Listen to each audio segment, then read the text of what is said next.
அன்பு சகோதர சகோதரிகளுக்கு வணக்கம். அடியன் பிரம்மஸ்ரீ சங்கர் பேசி கொண்டிருக்கிறேன்.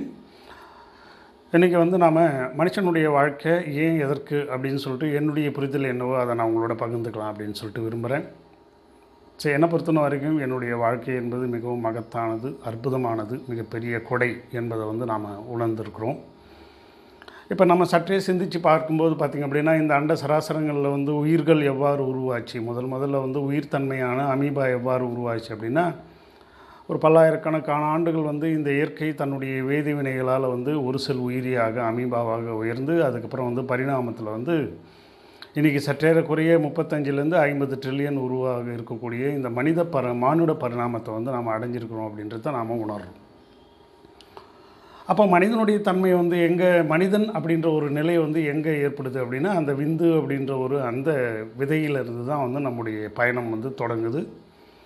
ஸோ இந்த விதையாகப்பட்டது தாயினுடைய கருப்பையில் இருக்கிற அந்த கருமுட்டையோடு சேர்ந்து பேரண்டம் என்று சொல்லக்கூடிய ஜைகோட் என்று சொல்லக்கூடிய அண்டம் முட்டையாக மாறுது.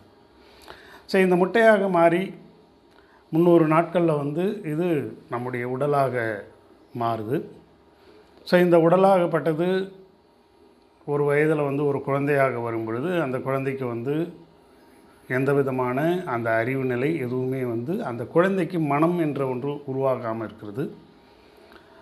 இதில் 2 விஷயத்தை நம்ம பார்க்கணும். ஒன்று பார்த்திங்க அப்படின்னா, நம்முடைய அந்த ஒரு செல் ஆகப்பட்ட அந்த விந்தணு, அதே போல் ஒரு கருமுட்டை, இந்த ரெண்டும் ஒன்றாக சேர்ந்து ஒரு குழந்தையாக மாறுவதற்கான அறிவு, அந்த அறிவுன்றது பார்த்திங்க அப்படின்னா எங்கேருந்து இருக்குன்னா, அந்த விதையிலேயே புதிஞ்சிட்ருக்குது.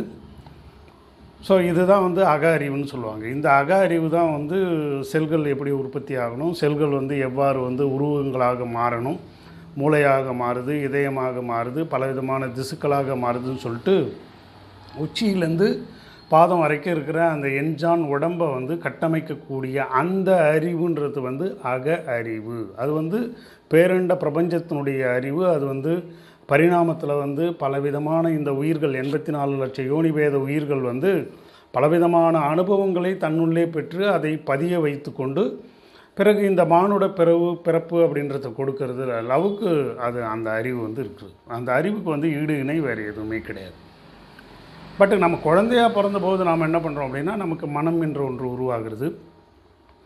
அப்போ டாக்டர் ப்ரூஸ் லிப்டன் இந்த எபிஜெனட்டிக்ஸ் அப்படின்றதெல்லாம் நம்ம பார்க்கும் பொழுது, நாம் எந்த சூழ்நிலைகளில் வளர்கிறோம், எப்படி வளர்க்கப்படுகிறோம் அப்படின்றத வச்சு நாம் ஒரு 7 வயதுகளில் நம்முடைய மனதை நாம் பதிய வைத்து கொள்கிறோம். நாம் எதிர்காலத்தில் எப்படிலாம் இருக்க போகிறோம் அப்படின்னு சொல்லிட்டு ஏறக்கூடிய 95% அந்த பதிவுகள், நம்முடைய வாழ்க்கை பதிவுகள் இந்த 7 வருட அந்த குழந்தை வளர்ப்பிலேயே நமக்கு வந்துடுது. அப்போது இந்த குழந்தையாக இருக்கும் பொழுது நம்ம அந்த குழந்தைகளை எடுத்து தூக்கி கொஞ்சி ஹக்கிங், கிஸ்ஸிங் இந்த மாதிரிலாம் நாம் சொல்லும் பொழுது அந்த குழந்தைகளுக்கு உணர்வு ரீதியாக இப்போ யார் அந்த குழந்தையை எடுத்து கொஞ்சி, ஒரு தாயாக இருக்கட்டும், ஒரு தந்தையாக இருக்கட்டும், ஒரு கிராண்ட் பேரண்ட்ஸாக இருக்கட்டும், தாத்தா பாட்டிகளாக இருக்கட்டும், அவங்க சுற்றத்தார்கள், இவங்கெல்லாம் கொடுக்கின்ற அந்த ஒரு அன்புன்ற ஒரு நிலை, உணர்வு நிலை இருக்குது பார்த்திங்களா, அந்த அன்புன்ற உணர்வு நிலை அந்த குழந்தைக்கு ஒரு எதிர்காலத்தை பற்றின ஒரு அற்புதமான ஒரு உறுதியான ஒரு தன்மையை அந்த குழந்தை மனதில் ஏற்படுத்துது. அதற்கப்புறமா பார்த்திங்க அப்படின்னா, நாம் அவங்கள படிக்க வைக்கிறோம். படிக்கும்போது அவர்கள் ஒரு சில விஷயங்களை கற்றுக்குறாங்க. ஆனால் இந்த புற அறிவு, அக அறிவுன்றதை என்றைக்குமே நாம் செய்யவே முடியாது. இப்போ பார்த்திங்க அப்படின்னா, அந்த காலத்தில் பார்த்திங்கன்னா குருகுல கல்வி அப்படின்னு சொல்லுவாங்க. அப்போ அந்த குருகுல கல்வியில் எல்லா விஷயங்களையும் அவர்களுக்கு சொல்லிக் கொடுத்து அவர்களை ஒரு தனி மனிதனாக இந்த உலகத்திலே வாழ்வதற்கு தகுதியான மனிதராக ஒரு குரு மாற்றுவார். இன்றைய காலகட்டத்தில் நாம் என்ன பண்ணுறோம் அப்படின்னா, அந்த குழந்தைகளை 3 வயதிலேயே பள்ளிக்கு அனுப்பி அவர்களுக்கு பாடத்திட்டங்களை எல்லாம் ரிப்பீட்டடாக சொல்லி கொடுத்து அவர்களுக்கு ஒரு சம்பாதிக்கக்கூடிய அளவில் அவர்களுடைய வாழ்க்கையை நாம் கட்டமைச்சு விடுகிறோம். பட் இப்போ இந்த 2 மெத்தடுக்கும் உள்ள ஒரு வித்தியாசம் அப்படின்னு சொல்லிட்டு பார்த்திங்க அப்படின்னா, இந்த மனிதன் வந்தது எதற்கு அப்படின்னா, இந்த மனிதன் இந்த பூமியில் எவ்வாறு 84 லட்சம் யோனி பேதங்கள் கொண்ட அந்த விலங்குகள், புழு, பூச்சி, ஆடு, மாடு, நான் புல்லாய் பூண்டாய் புழுவாய் அப்படின்னு சொல்கிறோம் பார்த்தீங்களா. இந்த மாதிரியான யோனி பேதங்கள்லாம் தன்னுடைய வாழ்க்கையை வாழ்ந்து அதனுடைய அனுபவங்களை அந்த செல்லுக்கு கொடுத்தது. அந்த செல் வந்து மரபணு என்ற அந்த நிலையில் அவைகளை வந்து தக்க வச்சு கொண்டிருக்கு. இப்போ மனிதன் என்று நாம் அபிமானிக்கிற நாம் வந்து என்ன மாதிரியான வாழ்க்கையை வாழ வேண்டும், நாம் வந்து ஒரு செயல் திட்டத்துக்கு மட்டும்தான் வாழணுமா அல்லது வந்து அக அறிவை உணர்ந்து வாழ வேண்டுமா அப்படின்னு சொன்னால், நம்முடைய சூழ்நிலைகளில் நாம் வாழ்ந்து பார்த்து இந்த வாழ்க்கையை வந்து ஆனந்தமான ஒரு அற்புதமான ஒரு நிலையை வந்து இந்த ஜீவனுக்கு கொடுத்து, இந்த உயிருக்கு கொடுத்து, அந்த அக அனுபவங்களையே அதற்கு கொடுத்து, அந்த அக அனுபவங்கள்னால் உணர்வுகள், அன்பு, பண்பு, பாசம், நேர்மை, இந்த மாதிரியான அக உணர்வுகள்னு சொல்கிறோம். இந்த உணர்வுகளை வந்து இந்த உடலுக்கு கொடுக்கும்பொழுது அது என்ன ஆகுது அப்படின்னா, ஏற்கனவே 84 லட்சம் யோனி பேதத்திலேருந்து மனிதனாக பரிணாமிச்சது. இந்த பரிணாமத்தில் நம்ம இந்த அன்பு போன்ற விஷயங்கள்லாம் பார்த்திங்க அப்படின்னா, அன்பு, தயை, கருணை, ஜீவகாருண்யம் போன்ற விஷயங்களை இந்த உடலுக்கு நாம் கொடுக்கும் பொழுது, இந்த மனதுக்கு நாம் கொடுக்கும் பொழுது, இந்த ஒரு ப்ரோக்ராம் ஆகப்பட்டது என்ன ஆகுது அப்படின்னா, நமக்குள்ளவே இருக்கிற அந்த செல்கள் வந்து தனக்குள்ளாக வேதிவினை புரிந்து தன்னை காக்கும் அந்த உயர்ந்த ஒரு வேதியியல் பொருள்களை தனக்குத்தானே சுரந்து கொண்டு, அந்த வேதியியல் பொருள்கள் மூலமாக இந்த உடலில் இருக்கிற அந்த செல்கள் வந்து அழியாத நிலைக்கு கொண்டு செல்கிறது. அப்போ மனிதனுடைய இந்த செல்கள் வந்து முதல்ல எப்படி ஃபார்ம் ஆச்சு அப்படின்னா, அண்ட சராசரங்களில் இருக்கிற அந்த நட்சத்திர ஒளிகள், நட்சத்திரங்கள் உமிழ்கின்ற ஒரு அந்த துகள்கள், அந்த துகள்கள் பார்த்திங்க அப்படின்னா ஒளித்துகள்களாக இருக்கிறது. அந்த ஒளித்துகள்கள் வந்து இன்றைக்கி வந்து பல உயிர்களாக வந்து இன்றைக்கி மனிதன் அப்படின்ற ஒரு நிலையில் வந்திருக்கு. அப்போது நம்முடைய ஒவ்வொரு செல்கள்லேயும் ஒளி என்கின்ற அந்த நிலை, இப்போ ஒளி எப்படி வரும் அப்படின்னா, உடம்பில் வந்து எலக்ட்ரிசிட்டி, எலக்ட்ரான், புரோட்டான், நியூட்ரான் அப்படின்ற சொல்லக்கூடிய நிலையில் அந்த எலக்ட்ரிசிட்டி அப்படின்ற ஒரு விஷயம் வந்து இந்த ஒளியில் இந்த இதில் செல்லில் வந்து எந்த விதமான கலங்கமும் இல்லாமல் இருந்ததுன்னா அது தானே வந்து ஒளிரக்கூடிய நிலையில் வருது. ஸோ இதுதான் வந்து அக அறிவு. அப்போது நாம் என்ன பண்ணுறோம் அப்படின்னா, புற அறிவில் நாம் என்ன பண்ணுறோம் அப்படின்னா, நாம் வந்து இன்றைய காலகட்டத்தில் வந்து பார்த்திங்க அப்படின்னா படிக்கணும், சம்பாதிக்கணும், ஒரு குடும்பத்தை ஏற்படுத்திக்கணும், அந்த குடும்பத்துக்காக நாம் வந்து உழைக்கணும், அந்த எவ்வளோக்கு எவ்வளோ நம்ம பணம் சம்பாதிக்க முடியும், அப்புறம் வந்து வாழ்க்கையில் வந்து பல்வேறு நிலைகளை நாம் அடையணும், பதவிகளை அடையணும் அப்படின்லாம் நம்ம பண்ணுறோம். ஒரு குறிப்பிட்ட காலத்துக்கு மேலே வந்து ஒரு 58 வயசு 60 வயசு இருந்தபோது நீங்கள் என்ன வேலைகள் செய்திருந்தாலும், நீங்கள் எந்த பதவியில் இருந்தாலும், என்ன வேலைகளாக இருந்தாலும் இந்த உலகத்துலேருந்து நீங்கள் டிஸ்கார்ட் பண்ணப்படுவீங்க. அது ஒன்று என்னென்னா, வயோதிகம் அப்படின்றது ஒன்று வந்துருச்சுன்னா நீங்கள் டிஸ்கார்ட் பண்ணப்படுவீர்கள். அதுதான் உண்மை. அப்போது நீங்கள் எந்த நிலையில் வாழ்ந்தாலும், எந்த பதவியில் வாழ்ந்தாலும், எந்த உயர்ந்த அதிகாரத்தில் வாழ்ந்தாலும், நம்முடைய இந்த மனதுக்கு கொடுக்க வேண்டிய அந்த உணர்வு நிலைகளான அந்த அன்பு, கருணை, ஜீவகாருண்யம், தயை, இவைகளை நாம் கொடுக்காமல் விட்டோமானால் நம்முடைய உடம்பு என்ன ஆகப்பட்டதுன்னா விஷமாக மாறிவிடும். நம்முடைய செல்கள் வந்து விஷமாக மாறிவிடும். ஆக இந்த செல்கள் என்ன பண்ணும் அப்படின்னா, அதற்கு வந்து மரணத்தை ஏற்படுத்தும். செல்கள் என்ன பண்ணும், செத்து போயிடும். எவனால, இந்த நாம் உள் செலுத்துகின்ற இந்த உணர்வு நிலைகளான பொறாமை, அடுத்தவர்களை அழிக்கக்கூடிய தன்மை, தானே வந்து முன்னேறி வந்து இப்போ உலகத்திலேயே உயர்ந்த நிலையை அடையக்கூடிய தன்மை, தனக்கே வந்து பெரும் பொருளை ஈட்டக்கூடிய தன்மை, இந்த நிலையெல்லாம் வரும்போது இந்த உடம்புனுடைய செல்கள் என்னவாகுது அப்படின்னா, அது எதிர்மறையாக வேலை செய்ய ஆரம்பிச்சுட்டு அந்த உடம்புல என்ன பண்ணும், கொஞ்சம் கொஞ்சமாக நஞ்சுகளை கலக்க ஆரம்பிக்கும். இந்த நஞ்சுகள் வந்து என்ன பண்ணும் அப்படின்னா நோயாக ஆரம்பிக்கும். இந்த நோய் வந்து நமக்கு வயோதிகம் என்ற ஒரு விஷயத்தில் நம்மளுடைய சத்து என்கின்ற அந்த பொருள் வந்து அற்றுப்போய் செத்து போகின்ற நிலை நமக்கு வருகிறது. அப்போ இதெல்லாம் வந்து நாம் சிந்தித்து பார்க்கறதுக்கு நம்மளுடைய கல்வி முறையோ அல்லது நம்முடைய வாழ்க்கை முறையோ நமக்கு இடம் தர்றது கிடையாது. காரணம் என்னென்னா, நமக்கு வந்து முதல்ல வந்து ஊட்டி பறக்கும் போதே நமக்கு வந்து என்ன ஊட்டி வளர்க்குறாங்கன்னா, நீங்கள் எந்த ஒரு நிலையிலும் நீங்கள் வெற்றி பெற வேண்டும் அப்படின்ற ஒரு அந்த தன்மையை தான் நமக்கு வந்து மனதில் கொடுக்குறாங்க, அந்த கல்வி மூலமாக கொடுக்குறாங்க. அப்போ நாம் என்ன பண்ணுறோம் அப்படின்னா, என்னுடைய வளர்ச்சிக்காகவும் என்னுடைய முன்னேற்றத்திற்காகவும் நான் பணம் சம்பாதிற்காகவும் யாரை வேண்டுமானாலும் எப்பொழுது வேண்டாலும் துன்புறுத்தலாம். அவர்களை அதிகாரத்தில் வந்து நாம் அவர்களை என்ன வேணாலும் செய்யலாம். அது நிலைக்கேற்ற மாதிரி இருக்குது. ஒரு சாதாரண நிலையில் இருக்கிறவங்க வந்து அவர்களுடைய சார்ந்தவர்களை துன்புறுத்தலாம்.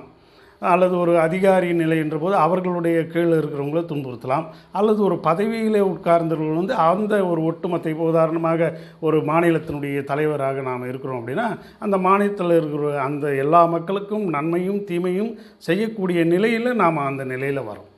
அப்போது நம்முடைய மனமாகப்பட்டது, இப்போ நான் வந்து அந்த ஒரு மாநில தலைவராகவே நான் வந்து உயர்ந்துட்டேன்னு வச்சுக்கோங்களேன். இப்போ நமக்கு வந்து அதிகாரம் வந்துடுச்சு, எல்லா அதிகாரிகளும் என்னுடைய கீழே இருக்கிறாங்க. அப்போ இந்த என்னுடைய அதிகாரத்தை வந்து துஷ்பிரயோகம் செய்து எனக்கு வந்து ஒரு சொத்து இதெல்லாம் வந்து நாம் சேர்த்து வச்சுக்கிட்டோம் அப்படின்னா, இப்போ நாமளே வந்து இருக்க போகிறோம் அப்படின்ற நிலையில் மிகப்பெரிய அளவில் சொத்துக்களை எல்லாம் சேர்த்து அல்லது இயற்கை வளங்களை எல்லாம் சுரண்டி நான் சேர்த்து வைத்துக் கொள்கிறேன் என்றால், எனக்கு நான் என்னுடைய ஜீவனுக்கு கொடுக்க வேண்டிய, என்னுடைய உடலுக்கு கொடுக்க வேண்டிய அந்த உணர்வு உறவுன்றது பார்த்திங்களா, அதாவது அந்த ஜீவகாருண்ய ஒழுக்கம், அன்பு நிலை, இப்படிப்பட்ட நிலையில் என் உடம்புக்கு நான் கொடுக்காததுனால நான் என்ன பண்ணுறேன், எப்பவுமே என்னுடைய அதிகாரத்தை துஷ்பிரயோகம் பண்ணி இந்த திட்டங்களில் வந்து எவ்வளோ சம்பாதிக்கலாம், இந்த இயற்கை வளங்களை சுரண்டி எவ்வளோ சம்பாதிக்கலாம், இப்படியே நான் நினச்சி நான் வாழும் பொழுது அப்போ என்ன ஆகுது, எனக்கு நான் விஷத்தை ஏற்படுத்தி கொள்கிறேன். அப்பொழுது மரணம்ன்ற ஒன்று எனக்கு உறுதியாகிறது. அந்த மரணம் அப்படின்றது வந்துட்ட பிறகு நான் என்னுடைய குடும்பத்திற்காக நான் எவ்வளவு தவறான விஷயங்களை செஞ்சு சொத்துக்களை சேர்த்து வச்சுருந்தாலும் அது எனக்கு வந்து பயன்பட போவதில்லை.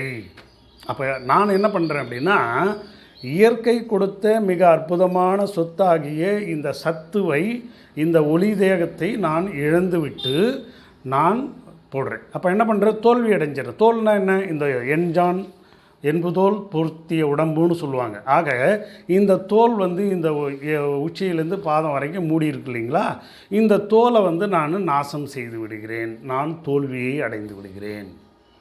மாறாக நான் எவ்வாறு வெற்றி பெற வேண்டும் அப்படின்னு சொன்னால், என்னுடைய உள்ளிலே மிக அற்புதமான ஒரு இயக்கம் இயங்கிக் கொண்டே இருக்கிறது. ஏறக்குறைய ஒரு சன நேரம், ஒரு கணத்தில் ஏறக்குறைய ஒரு 10 லட்சம் செல்கள் வந்து, அது 10 கோடி செல்கள் வந்து என்னுடைய உடம்பில் உற்பத்தி ஆகிறது.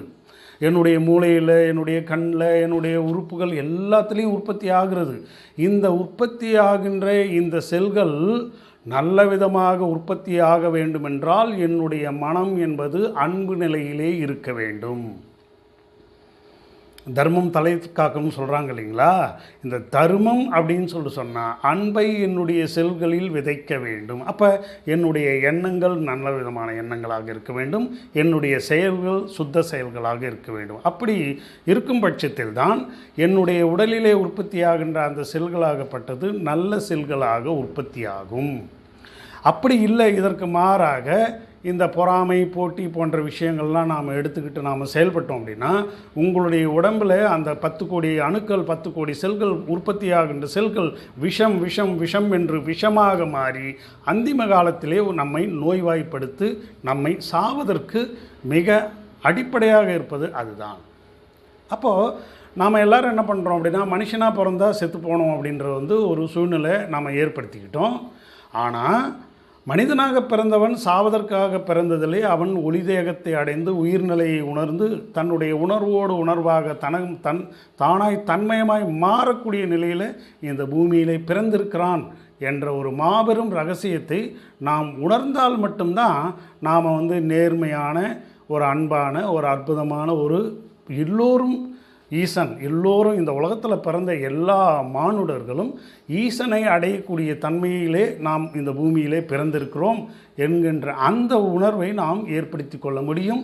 அதுபோல் நாம் செயல்படுத்த முடியும், செயலாற்ற முடியும். மாறாக நமக்குள்ளே இருக்கின்ற மிக அற்புதமான அந்த அறிவை நாம் உணராமல் நான் இந்த பூமியிலே கற்றுக்கொண்ட விஷயங்கள், இப்போ பார்த்திங்க அப்படின்னா ஆதியில் ஒரு 5000 வருடங்களுக்கு முன்னாடி சத்திய தர்மம் போன்ற விஷயங்கள்லாம் எந்த அளவுக்கு இருந்தது. ஒன்றும் இல்லை, ஒரு குடிக்கிறவன் 4 பேருக்கு மத்தியில் ஊரில் குடித்தா நம்ம எல்லாரும் எள்ளி நகையாடுவார்கள் அப்படின்ற அளவில் ஒதுக்குப்புறமாக குடித்த ஒரு நிலை. அதற்கு முன்னாடி குடின்றதே ஒன்று இல்லாத ஒரு நிலை. ஆக அதற்கப்புறம் ஒரு சிகரெட்டு பிடிக்கிறது. இப்போது இன்றைக்கி பார்த்திங்க அப்படின்னா ஒரு தவறு செய்வது என்பது அது ஒரு மிகப்பெரிய ஒரு அங்கீகாரம்ன்ற மாதிரியும், அந்த அதிகாரத்தை அடைவது ஒரு மிகப்பெரிய நிலைன்றதையும் இவர்கள் தப்பிதமாக மனதில் பதிய வச்சு கொண்டு தவறு மேல் தவறுகள் செய்து கொண்டே போகிறார்கள். ஆக இந்த தவறு மேல் தவறு செய்வது வந்து பார்த்திங்க அப்படின்னா தன்னை மரணத்து குழியில் தள்ளிவிடும்ன்றது வந்து இவர்களுக்கு யாருக்கும் தெரியறதில்ல. அப்போது நான் என்ன புரிஞ்சுக்கிறேன் அப்படின்னா, மானுட பிறப்பு என்பது ஒளியிலே தொடங்கிய இந்த ஒரு மானிட பயணம். இந்த செல்களில் வந்து ஒளி பொதிந்து இருக்கிறது. இப்போ நாம் சாப்பிட்ற சாப்பாடு அதில் இருக்கிற கழிவுகள் தான் இந்த செல்களை வந்து பாதிக்குது. நம்ம உண்ணும் உணவு நம்முடைய எண்ணத்துக்கு வந்து அடிப்படைன்றதை வந்து சொல்கிறாங்க. இப்போ நான் வந்து ஒரு மரக்கறி உணவு, அழகான உணவு சாப்பிட்றேன் அப்படின்னா, நல்ல சத்தான உணவு சாப்பிட்றேன்னா, அது என்னுடைய வயிற்றில் போய் அங்கே இருக்கிற கட்பயோம்ஸ் என்று சொல்லக்கூடிய நுண்ணுயிரிகள் மூலமாக செறிவூட்டப்பட்டு செரிமானம் செய்யப்பட்டு அது வந்து என்னுடைய மூளைக்கு வந்து சத்தாக போகும் பொழுது அந்த மூளை என்பது மிக மிக அற்புதமாக அமைதியான ஆனந்தமாக இயங்குகிறதுன்றதை கண்டுபிடிச்சிருக்காங்க. அதே மாறா நான் வந்து ஒரு புலால் வந்து அடித்து ஒரு மிருகங்களுடைய உணவுகளை நான் எடுத்துக்கொள்ளும் பொழுது அந்த உணவாகப்பட்டது என்னுடைய இதில் செரிமானம் செய்து எனக்கு மிருகங்கள் போன்ற வக்கிர புத்திகளை நமக்கு கொடுக்கறதுன்றதை நாம் உணர்றோம். ஆக இன்றைக்கி வந்து பார்த்திங்க அப்படின்னா, இன்றைக்கி கொலை, கொள்ளை, கற்பழிப்பு, போதைப் பொருள்கள் இது எல்லாமே வந்து எதனால் வந்து இன்றைக்கி யாராலையும் தடுக்க முடியாத அளவுக்கு இது வந்து சகட்டுமே இன்றைக்கி கிடைக்கிது. சில பேர் வந்து அதை வேண்டுன்றதுக்காகவே ஒரு பணம் வந்து ரொம்ப எளிமையாக அதை எடுக்கக்கூடிய நிலையில் இருக்கிறது, இப்போ சம்பாதிக்கக்கூடிய நிலையில் இருக்கிறது. பெருவாரியான மக்கள் இந்த போதையில் வந்து ரொம்ப ஈஸியாக மாட்டிக்குவாங்க அப்படின்ட்டு அதை வைத்து சம்பாதிப்பவர்களாலையும் இந்த சூழ்நிலை வந்து அமையுது. அப்போது ஒரு மனிதன் இந்த மாதிரி வந்து தன்னுடைய பிறர்க்கரிய பொக்கிஷமான அந்த ஒளி தேகத்தை எடுத்து அதற்கு நல்ல விதமான உணவை கொடுத்து கொண்டே வந்து அதில் வந்து பார்த்திங்க அப்படின்னா எந்த விதமான ஒரு சமூக கட்டுப்பாட்டோட ஒரு நேர்மையான ஒரு தர்ம சிந்தனையுடன் ஒரு நல்லா வந்து வாழ்ந்துட்டுருக்கும் போது இவனுடைய உடம்பிலே அது வந்து அந்த உயிராற்றல் என்பது அக்குமுலேட் ஆகிட்டே வருது. இது வயோதிகம்ன்றது வந்து நமக்கு வந்துக்கிட்டே தான் இருக்கும். ஆனால் உணர்வு நிலை என்றது, அதாவது அந்த உணர்வு ஞான நிலை, உள்ளுக்குள்ளே இருக்கின்ற அன்பு என்ற உணர்வு ஞான நிலை இவனுக்கு வெளிப்புறத்தில் வந்து வந்துக்கிட்டே இருக்கும். அந்த மாதிரி வரும்பொழுது உடலிலே இருக்கின்ற செல்கள் வந்து தூய்மை அடைந்து கொண்டே வரும். இந்த தூய்மை அடைந்தது வந்து இன்னும் நல்லா சிறப்பாக செயல்படுத்தணும் அப்படின்னா அதற்கு தான் தவம், தியானம் அப்படின்றோம். இந்த தியானத்தில் நாம் என்ன பண்ணுறோம் அப்படின்னா, இந்த புருவ மத்தியத்தை எடுத்துகிட்டு போயிட்டு இந்த புருவ மத்தியத்தில் இந்த 2 கண்களினுடைய ஆற்றல் எடுத்து போய் குவிக்கும் பொழுது அங்கே என்ன பண்ணுது அப்படின்னா, நம்முடைய மனதிலே பதிய வைக்கப்பட்ட அந்த இப்போ நம்ம வந்து வாழ்ந்துட்டுருக்கிறேன், நான் 50 ஆண்டுகள் வாழ்ந்துட்டுருக்குறோம் அப்படின்னா அந்த 50 ஆண்டுகளாக வாழ்ந்து கொண்டிருக்கின்ற அந்த பதிவுகளை வந்து எரேஸ் பண்ணக்கூடிய எலக்ட்ரோ மேக்னெட்டிக் ஃபோர்ஸ் என்பது இந்த கண்கள் மூலமாக இந்த புருவ மையத்தை வந்து அப்படி பாய்ச்சும் பொழுது அங்கே நம்முடைய நினைவுகள், பழைய நினைவுகள், அதாவது துர்நினைவுகள்லாம் வந்து அழிக்கப்படுகிறது. அங்கே வந்து நல்ல நினைவுகள் வருகிறது. அந்த நல்ல நினைவுகள் வரும்பொழுது என்ன ஆகுது அப்படின்னா, என்னுடைய உடம்பில் இருக்கிற அந்த மெட்டபாலிசம் வந்து ரொம்ப நல்லா சிறப்பாக செயல்பட்டு என்னுடைய தேகத்தை வந்து சுத்த தேகமாக மாற்றுகிறது. அப்போ அந்த சுத்த தேகமாக மாற்றுவதற்கு தியானம் நாம் கைக்கொள்ளணும். அப்போ இதுதான் வந்து நாம் என்ன பண்ணுறோம், சித்த வித்தை அப்படின்ற சுத்த பிராணாயாமம் அப்படின்ற ஒரு விஷயத்தை நாம் செய்கிறோம். இதுக்கு பேர் வந்து அஜபா காயத்ரின்னு சொல்லுவாங்க. இப்போது இந்த சித்த வித்தை வந்து நம்ம என்ன அப்படின்னா, நம்ம வந்து தூங்கி கொண்டிருக்கும் பொழுது தான் வந்து நமக்கு வந்து உடம்பு ரிஜியூனேட் ஆகும். ஒரு நாள் ஃபுல்லாக உழைக்கிறோம், இரவு போய் படுக்கிறோம், தூங்குகிறோம், நமக்கு வந்து உடம்பு வந்து தெம்பாயிடுது. அப்போ என்ன ஆகுது அப்படின்னா, இந்த உணர்வு ஆகப்பட்டது உங்கள் புருவ மத்தியத்திலே ஒடுங்கி நம்மை தூங்கச் செய்து விடுகிறது. அது தூங்காமல் செய்யும் நிலை தான் இந்த சித்த வித்தை. ஆக உறங்கும் பொழுது நம்முடைய மனமாகப்பட்டது போய் ஒடுங்கி உறக்கத்தை கொடுக்கிறது.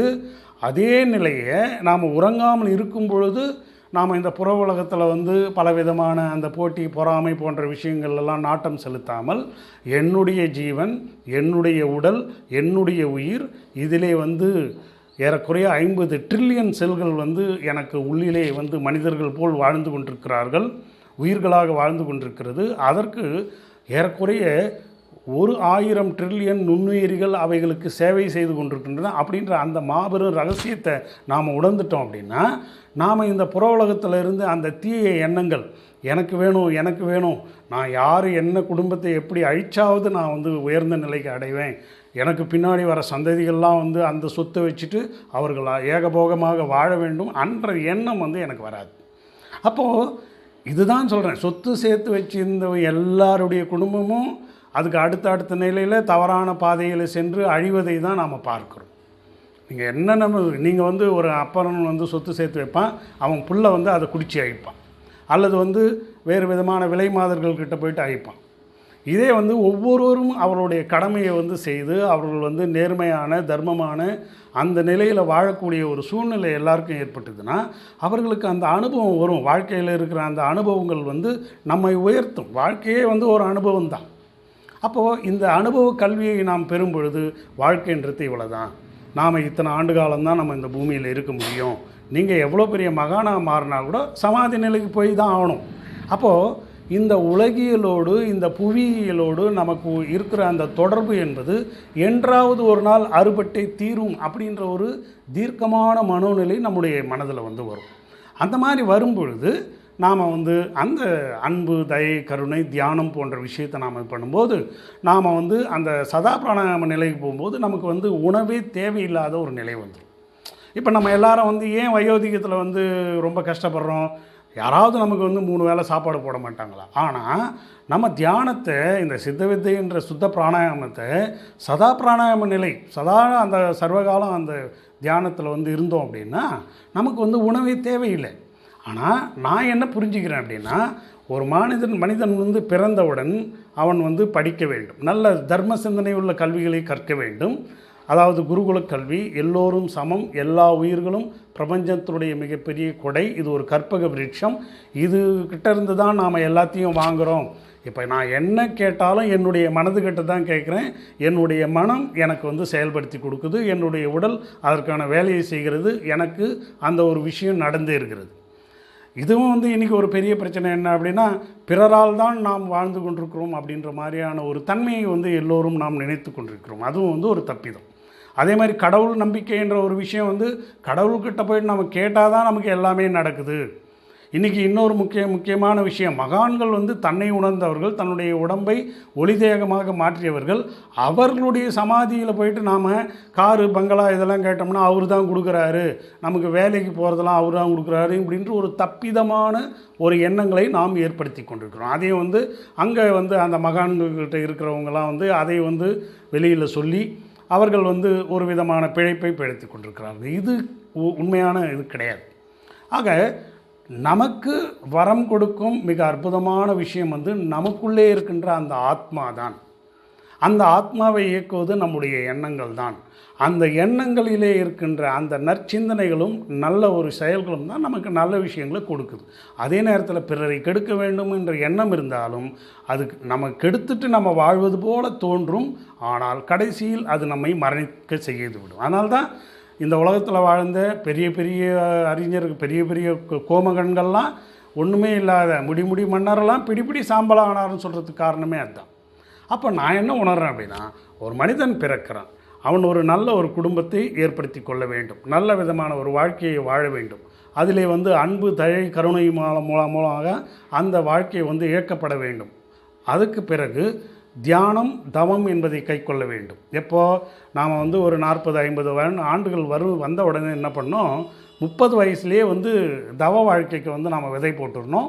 அந்த தவத்தை வந்து நாம் நம்முடைய அன்றாட கடமைகள் போல் நம்ம செய்து கொண்டே வர வேண்டும்.